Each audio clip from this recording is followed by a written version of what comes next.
No see, first of all ನೀವು ಆ ಥರ ಯೋಚನೆ ಮಾಡೋದೇ ತಪ್ಪು.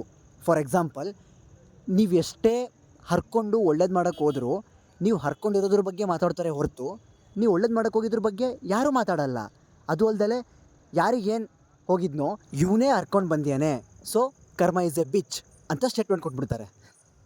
I just don't care about all those fucking stuffs. ನನಗಿಲ್ಲಿ ಒಂದೇನು ಚೆನ್ನಾಗಿ ಅರ್ಥ ಆಗಿದೆ ಅಂತ ಅಂದರೆ, ಅವ್ರು ನಮಗೆ ಸಾಸಿವೆ ಕಾಳಷ್ಟು ಪ್ರೀತಿ ಗೌರವ ಕೊಟ್ಟರೆ ನಾವು ಸಾಸಿವೆ ಕಾಳಷ್ಟೇ ಪ್ರೀತಿ ಗೌರವ ಕೊಡಬೇಕು. ಇಲ್ಲ ನನ್ನ ಪ್ರೀತಿ ಬೆಟ್ಟ ಅಂದರೆ ಸಾರಿ ಮನೆ ಟಾಟಾ ಅಂದು ಹೋಗ್ಬಿಡ್ತಾರೆ ಅಷ್ಟೇ. ಅದಕ್ಕೆ ಬನ್ನ ಕೆಲಸ ಮಾಡಿದ್ನ ಪೇಮೆಂಟ್ ಇಸ್ಕೊಂಡ ಮುಂದಿನ ಜೀವನ ನೋಡಿಕೊಂಡು ಹೋಗ್ತಾ ಇರಬೇಕು. ಕಾಯಕವೇ ಕೈಲಾಸ. This is the only actual truth here. ಮಿಕ್ಕಿದ್ದೆಲ್ಲ ನಕ್ಕಂಗೆ ವನವಾಸ.